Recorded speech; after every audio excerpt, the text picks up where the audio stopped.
আপনি আসলে এটি আমাদের স্বীকার করতেই হবে যে আপনি বরাবরই এই ব্যাপারে কনসিস্টেন্ট। আপনি সারা এই ব্যাপারটি এমন কি অগস্টে শেখ হাসিনা পালিয়ে যাওয়ার পর সেই অগস্ট থেকে আপনি বলে আসছেন যে আওয়ামী লীগকে বাদ রেখে নিষিদ্ধ করে নির্বাচন, গণতন্ত্র ঠিকঠাক চর্চা হবে না। আমি প্যারাফ্রেজ করছি, correct me if I am রং।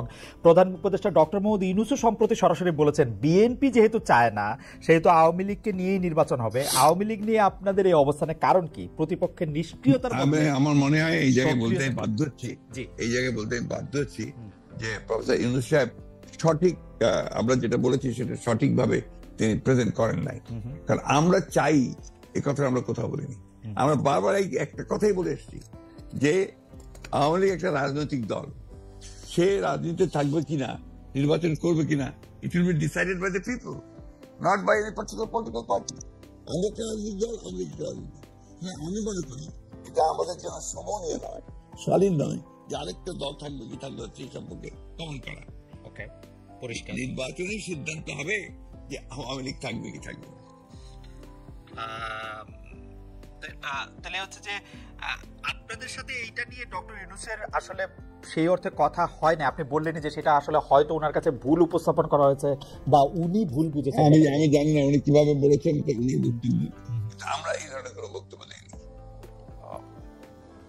দর্শকদের মধ্যে অনেকেই একটি প্রশ্ন করছেন একটু যেটি হচ্ছে যে আপনি গত 15 বছরের বা যদি আমি বলি যে শেষ 7-8 বছরে আপনি অনেক বেশি যার সাথে মাঠের রাজনীতিতে আপনার কথার লড়াই হয়েছে, সে ওবায়দুল কাদের সাহেব একবার বলেছিলেন যে আপনার বাসায় গিয়ে উঠবেন এবং উনি এখন কোথায় আছেন সেটি জানেন না।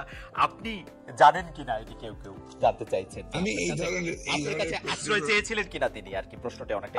আমি এই ধরনের প্রশ্নের উত্তর দেই না। ওকে, এটাকে আমি মনে করি যে রাজনীতিটা এটা খুব ইম্পর্টেন্ট না। ওকে, ঠিক আছে, আমি নেক্সট প্রশ্নে যাই। প্রশ্নে যাওয়ার আগে আসলে আপনার একটি কোট নিয়ে আমরা দর্শকদের কাছে জানতে চাইছিলাম যে সংবিধান সংস্কার হতে হলে নির্বাচিত সংসদ দরকার বলেছিলেন জনাব মির্জা ফখরুল ইসলাম আলমগীর। এই অবস্থান সঠিক বলে মনে করেন কিনা?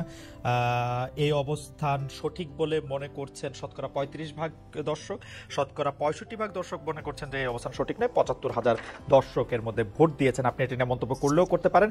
অনেকেই মনে করছেন যে আগে সংস্কার হওয়া উচিত, পরে নির্বাচন হওয়া উচিত। এই ব্যাপারটিতে কি আপনার কাছে মনে হয় যে এটিতে আসলে কোন একটা রেফারেন্ডাম দেওয়া উচিত, বা এটি আসলে? দেখুন, রেফারেন্ডাম দিলেও তো আপনার কনস্টিটিউয়েন্ট অ্যাসেম্বলি লাগবে। রেফারেন্ডাম দিবে কে?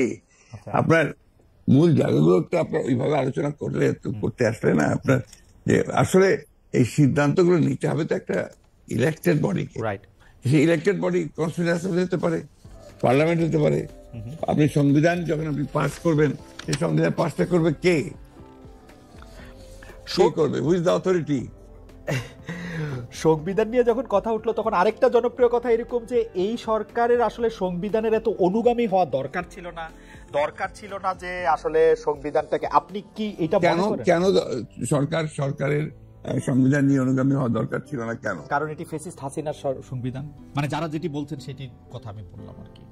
বিষয়টা তো হচ্ছে কি, ফ্যাসিস্টের সংবিধানকে আপনি বিপ্লব করে উড়িয়ে দেন, বাতিল করে দেন, সেটা আপনারা করেন নাই।